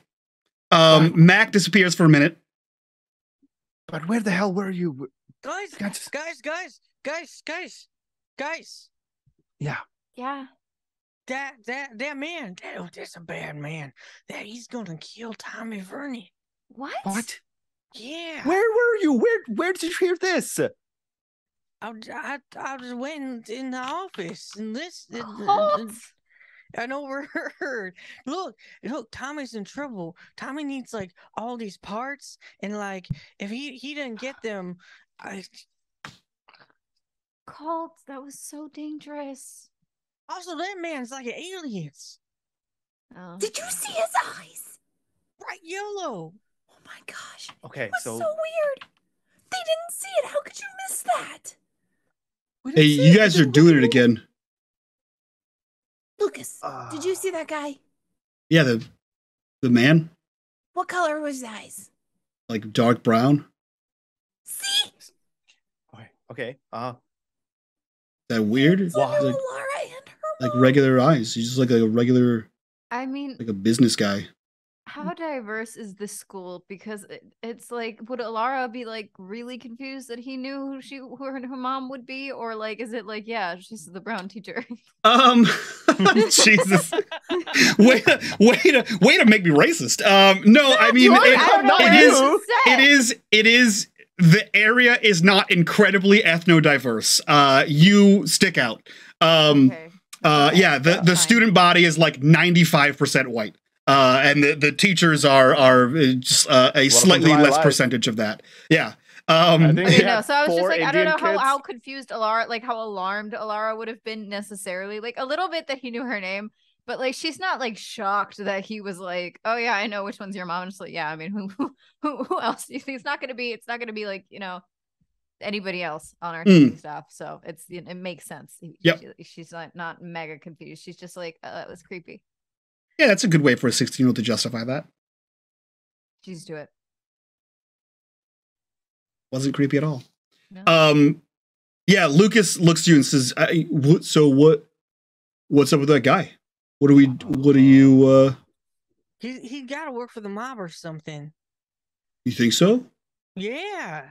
Dude, there's That's no pretty way. cool. I think we have Something Mob in like him? Glenbrook. That's some pretty hot That action. he had a guy that came out that opened the doors.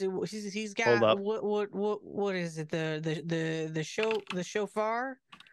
Chauffeur. That's a Jewish joke, by the way. The driver. Shofar is the ram's horn that they blow on. Yeah, Good question. Well done. Thank you. What did Lucas just say? He was pretty what? What do you mean? You see, that's some pretty hot action. Being in the mafia. Okay. I thought he said he's pretty hot. And I'm just like, I'm sorry, what? No. You said Colt said I think he's in the Ruined his whole mafia. life right Colt said I think he's in the mafia, and he said that's some pretty hot action for Glenbrook. Look at that Everyone here beefcake. is having a time. Oh goodness gracious. If Mo just had heard that, his ears would have been like, what? Yeah. Is so just for funsies, are any of you the kind of people that would keep up with the news Yes. in this modern world that we live in of 1985? Yes. I'm 10. So I would imagine like our mom would be the one just having it on, like some, so it would be in the background. So if there's anything especially newsworthy, I just might pick it up, but not actively listening in. Okay. Alara is aware of both American and Turkish news, especially because in the 80s they overlapped a lot. Alara, for just my own fun, roll me. Oh man, roll me contact. I think is a good situation here. Mac would also keep up with the news, kind of, because she tries, but it's not like she cares that much. Okay. For Mac, then roll me a comprehend.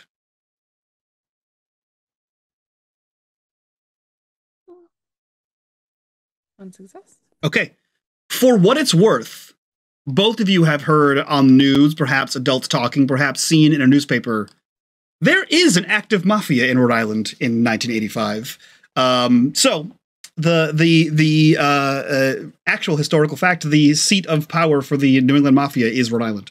Now Boston, but now Boston, but was Rhode Island for quite some time. In fact, for Alara, since you're good with names, you would know that last year, just a few scant months ago, the head of the New England crime family, Raymond Petriarca Jr., died. So there was something in the news about that happening, or Raymond Petriarca, not Jr. Yeah. So fun fact, not super relevant to plot, but if that guy's in the mafia, there is in fact a mafia in Rhode Island. Yeah, so Lucas is still confused. Jen leans forward and says, do you think? And then she kind of points to herself. I don't think because of you, but I think Didn't look like you. Things maybe. He didn't look like he recognized you. No, and I'm pretty sure if he thought your eyes were weird, he would have said something. You think he's like with the loop? That's what I thought. Do you think the loop works with the mob? They do. I think the loop is just weird. Power going on. Governments do tend to work very closely with organized crime until they don't. It's also a good way to keep the loop out of all sorts of messes. Get the mob to clean up. It's kind of interesting that whatever is going on with his eyes and his skin, that only some of us can see it and some of us can't. And just like some of us can see other people's I'm having a hard time saying this word. Peculiarities? Yes. Thank you. That my brain was not having it. It's also a tough word. It is. Yeah. So some people can see it, and some people can't. And I kind of look at Jen with one raised eyebrow. Like, it is a little similar in some ways, don't you think, Jen? No. Are you saying we're the only ones that can see? Mine are blue. Yes, but the fact that only some of us can see it and some can't. So maybe they have the origin of it has something in common? Oh, yeah. That could be. That's a thing. But Can then you do why anything else else would I weird? not see it? Hey, Lucas. Question. Yeah. What's up, buddy? What color are her eyes? Fist? Blue. Jennifer. Jennifer. Yeah. Is it blue? I was Okay. yeah, but everybody can see Jen's hair and eyes. That's what I thought, right? Is it? Yeah, Is but it not just everybody some can people? see the other guy, Otis. No, I get that. No, I get. But I thought Mac was saying that for Jen, it was the same situation that some people could see it and some people couldn't. I thought It like meant that Jen could see the guy's eyes and we couldn't. right. I already got. Okay. Well, no, I meant because Jen didn't. Some people not notice when they. Right. Change? Like our mom and dad, I thought didn't notice, wasn't it? Oh, Like, yeah. That. Did Yeah. they? I mean, I just thought they were being nice. no, none of them picked My up on the mom's fact not that. that nice. She seems okay. Mm. So, like, why can't? Oh, my mind's all kinds of a mess right now. I What don't. did I your don't know why parents y'all say about your focusing on the eyes?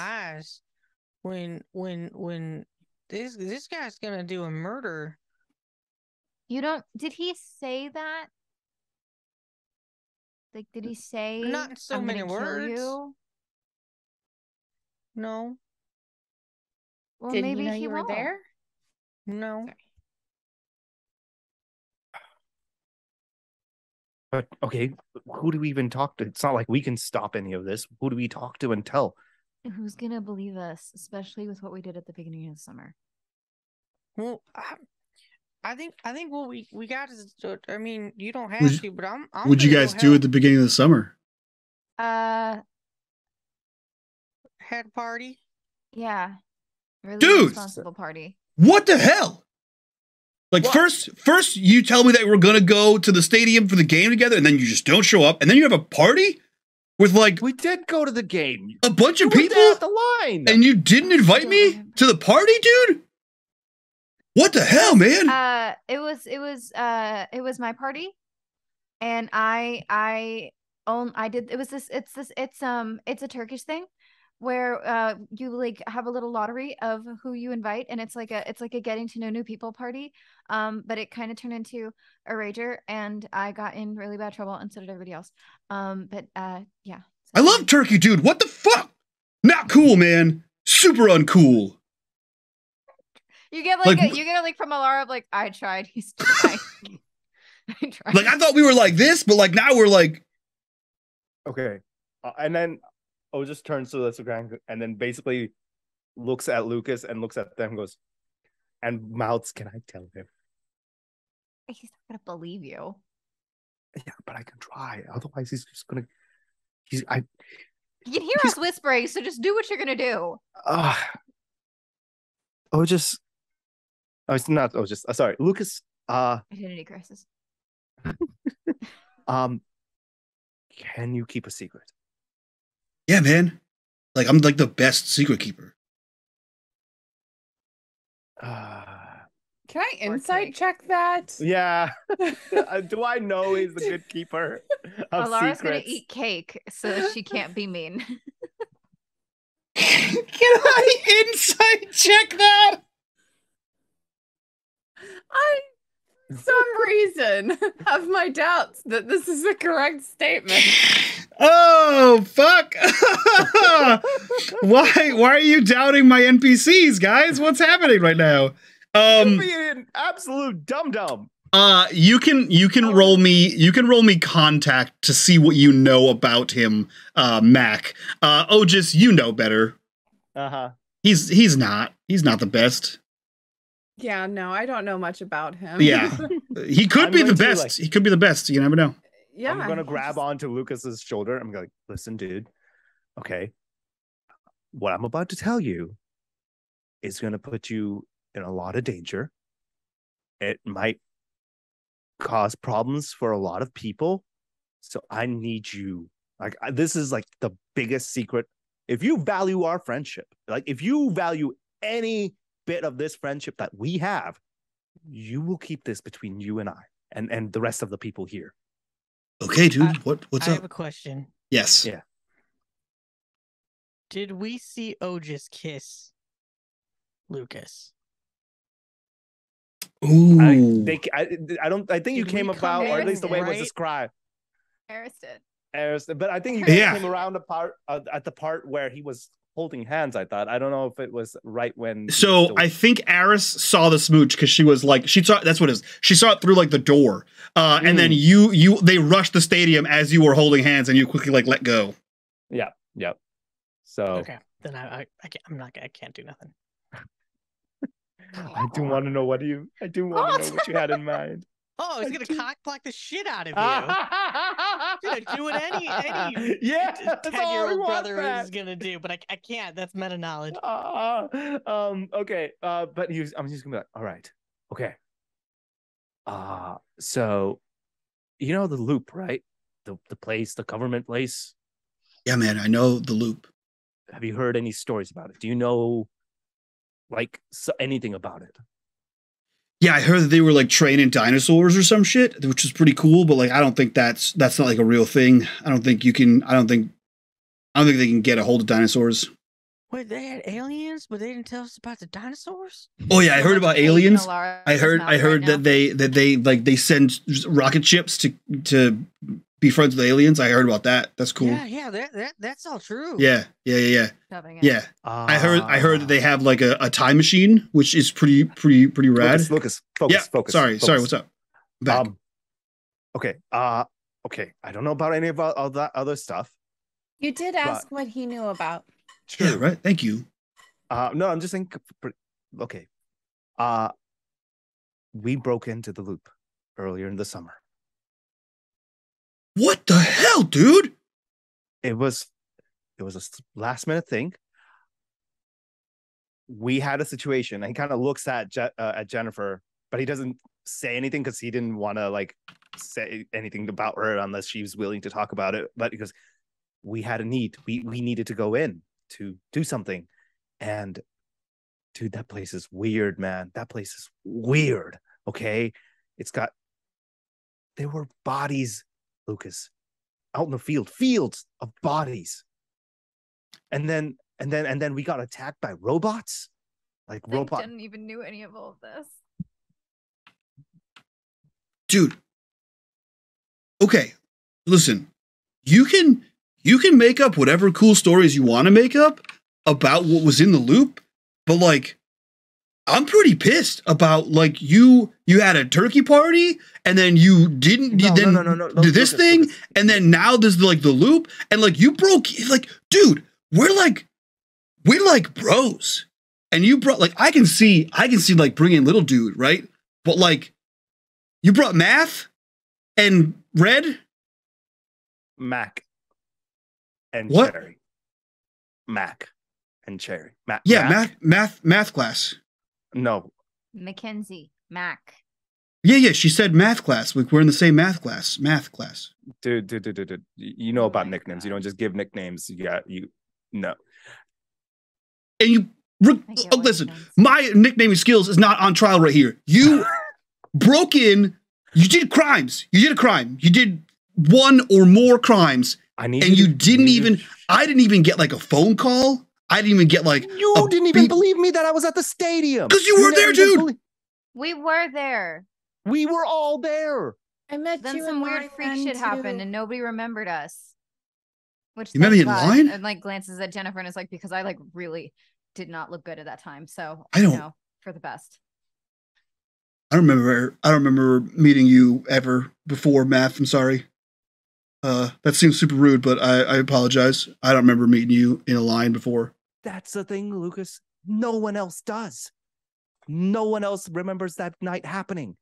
Everybody assumed we were all home. That's the type of weirdness we're dealing with here. Okay. We didn't know who we could talk to. Literally, the only people who remember that night are the people here. Okay. Except you and Jen. Okay, so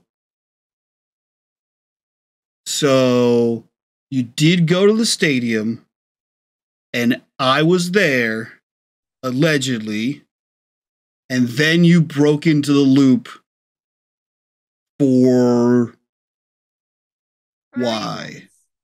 Okay. Things happened. I asked him to. We ended up Okay. just go. We all kind of we went there, and then you needed to go, and then I needed to go. So I asked for help, and you wanted us to go anyway. So the two of us actually did the breaking and the entering. Okay. Of it. But Cool. regardless of Yep. the things, the situation, I would not have invited you to things, Lucas, if it didn't mean I didn't know what was going on. Okay. It just happened. Okay. It was just like a bunch of weird things happened all in one time, all in one day. We didn't have time to plan things out. Okay. We met you at the stadium. We came back. You said you never went. We were weirded out. And then literally that night we were gone and we broke into the loop. Listen, next time, Oh my break it in to some freaky government stuff, god. Oh my god. or anywhere really. Like a building would be cool, like one of like the condo places, or like No, like a store. Lucas, we're not Anytime you do crimes, let me know. This conversation is going in a completely different. You're What I'm getting the wrong saying, thing out of dude. it. Listen, what I'm saying is, I got you.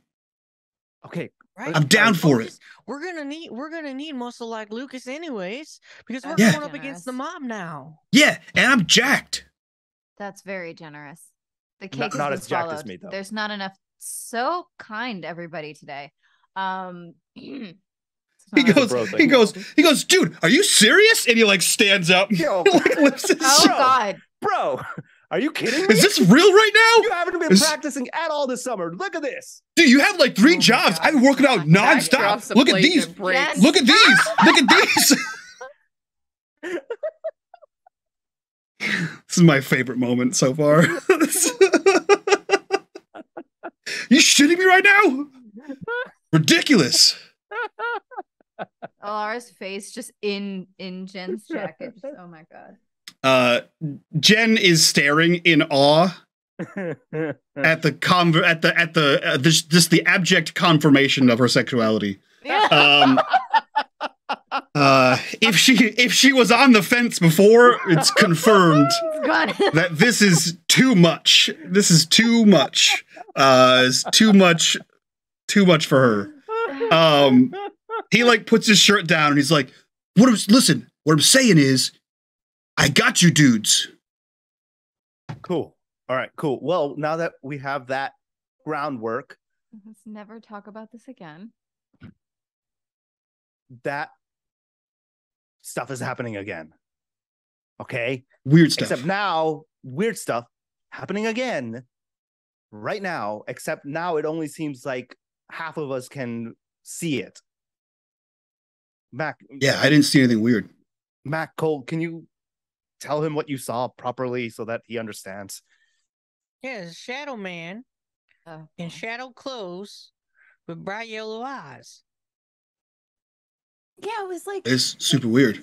His skin was like charcoal black, like someone took like coal and rubbed it all on him. Not like regular skin. It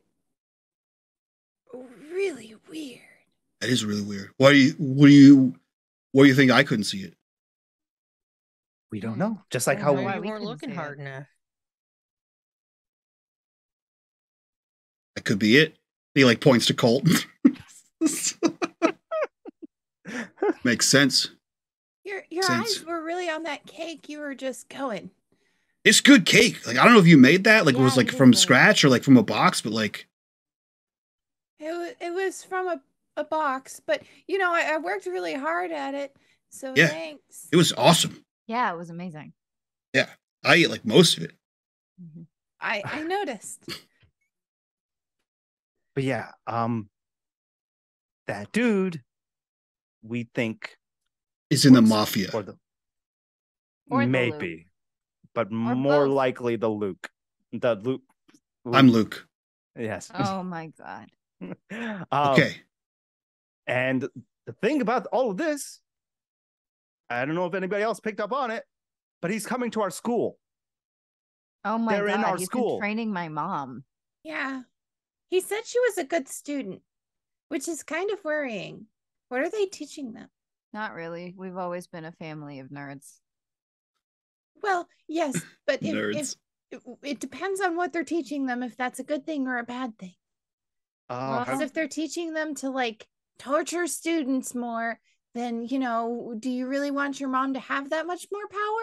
I don't think she could get much worse than she currently is. So Well, she's apparently a good student, so you don't know.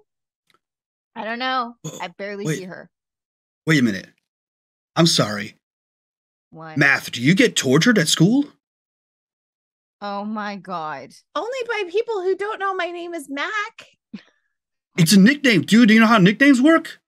Yeah, math is not. No. All right, well, then I'll work on a new one. Do a trick or something. I'll name you after that. Or you could call her Mac, or I'll make Jen look really nice. What? You don't want to get her mad, dude. Trust me. He knows. She's gonna look nice. She gets like super annoying. Like, it's. He looks at Jen and goes, "We're cool." I'm just saying, I don't get tortured at school. So if you're getting tortured at school, like that's a thing. You should probably talk to someone. Lucas, I need you to focus. No one is getting, at least wasn't getting tortured at school. The guy that just came. School's awful. Oh, you think he's in the mafia, so he's teaching the teachers how to do mafia stuff to kids, like in the movies. Yeah. Okay. Yes. Okay. Cool. Yeah, Cool. I'm on board. Exactly. Don't even. Close enough. It's fine. That's exactly what we're worried about. And and my mom is, Mrs. Kaya. Yeah. So. Oh shit! That's dope. I had her for science. And that's where we end our show today, everybody. Thank you so much for watching.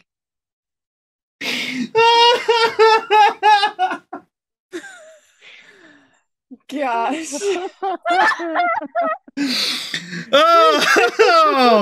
Oh man. I think that is a good spot. We are a little bit past our 10 p.m. curfew here, and I think we can't do funnier than that moment right there. Holy shit.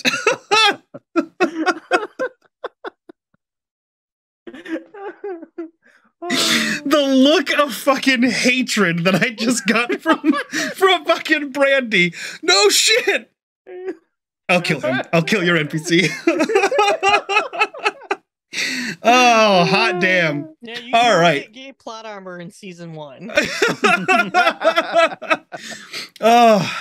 All right, let's go around, do some introductions. If you guys like what we do here and you want to support this madness, our Patreon is linked down below. That's the best way to do it. You get all kinds of behind-the-scenes things, like helping me prep for this, private conversations in the Discord, all of our behind-the-scenes after shows, all kinds of cool shit. While you're down there, click on that Patreon link to join us. Click on that Discord link and join us in the Discord. Be a part of the conversation. Be a part of the community. Yeah, let's do our outro so we can get the hell out of here and do some sweet after show goodness, because I'm sure it's gonna be a shit show. We're gonna start with Aris. Aris, who are you? Where can we find you on the internet, and what are you up to?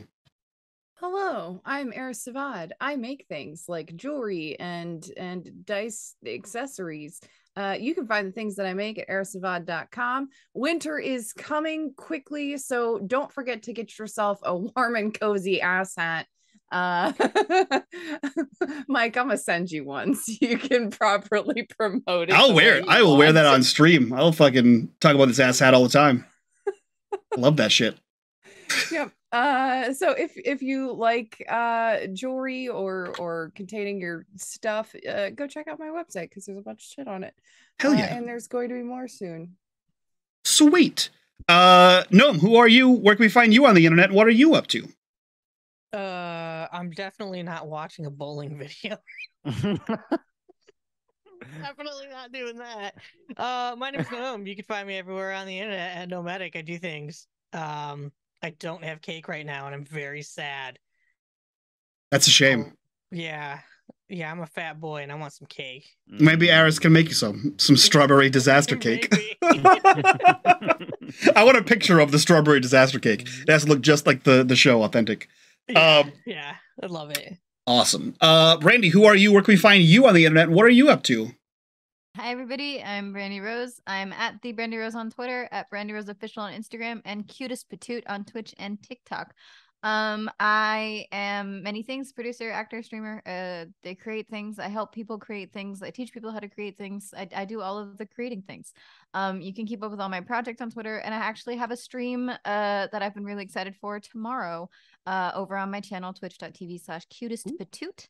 Where we're gonna have an 80s slumber party at 8 p.m. Central Standard Time. We're gonna have some personality quizzes. I'm trying getting some from the 80s. We're gonna have some fun snacks. I'm gonna try Gushers for the first time, and I'm very much going to pretend to be a white person eating a foreign snack. So that's gonna be a lot of fun. And then we're gonna round up the slumber party with a watch party to promote my best friend's exorcism, the film adaptation of one of my favorite books, My Best Friend's Exorcism by Grady Hendrix. So make sure to follow the Twitch, keep up with it. It'll also be where I'll be releasing a new series of videos about internet safety in the way of streaming. So I'm going to be talking about safety tools, safety tool implementation, and how to not create a hostile work environment on your APs. And if you want an example of how to really do it right and create a great environment, you should look at unMadeGaming, because honestly, perfect. So make sure to keep an eye on that channel and on my Twitter for all the things, and in my pinned tweet I have a GoFundMe that I'm working on because I'm trying to move. So if you can, go check that out. And yeah, Twitter's the best place to keep up with that. As I unmute myself, before I jump over to KP, I haven't officially talked to Brandy about this yet, but if you are interested in seeing Brandy run a Glenbrook one-shot, let me know in Twitter, in the comments, and other things. I would love to. I have an idea for something about a marathon of Glenbrook one-shots that is cooking in my brain, so that might be a thing. So if you want to see her run one, let me know. Let me know about it. That being said, KP, who are you, where can we find you, and what are you up to? Hi, everybody. My name is KP. You can find me as KP11 Studios on all your social medias, mainly on Twitter. And outside of this wonderful, fantastic game, I come back on unMadeGaming on Thursdays for our Lord of the Rings campaign. We have, I think, our third episode, right? Third episode is happening this Thursday, and it is going to be fun. We're about to see some... Clearly, we are rebroadcasting our second episode because Dot will be in the middle of the woods somewhere. That's right. So if you didn't catch our stream yesterday, then we will catch that on Thursday. So you're not too far behind. So yeah, come check that out. It's a lot of good Lord of the Rings fun. And then on Wednesdays, I'm on, well, not this week, unfortunately, but next week will be. So I'll put that up for them. But this week on Wednesday, we'll have our Tales of the Wasted West campaign continuing on, and it is a Western-themed D&D game. It's been all pre-recorded, but it is really high budget production. I'm really proud of how it turned out, so please go check it out. Go and support it, and hopefully we'll have a season 2 sometime in the future. We don't. Who knows? We'll see. And that's it for me. Yeah, and then I'm just really proud about a photo shoot that I just recently did. So just check it out. I really love how it turned out. So, yes, it is super duper cool. So go find that on Twitter and comment on that. That's it from us. We'll see you next week for more of these shenanigans. We are doing another time jump somewhere in September. Is where we'll be next month, or next week rather. And then we have another episode coming out the week after that. It's going to be a special, fun surprise episode. So stay tuned for all of those things. That being said, we're going to get out of here. We're going to do the after show. You can get that down on the Patreon link below. Join us over there. But that's it from us. We'll see you guys next time. From all of us to you guys. Bye-bye.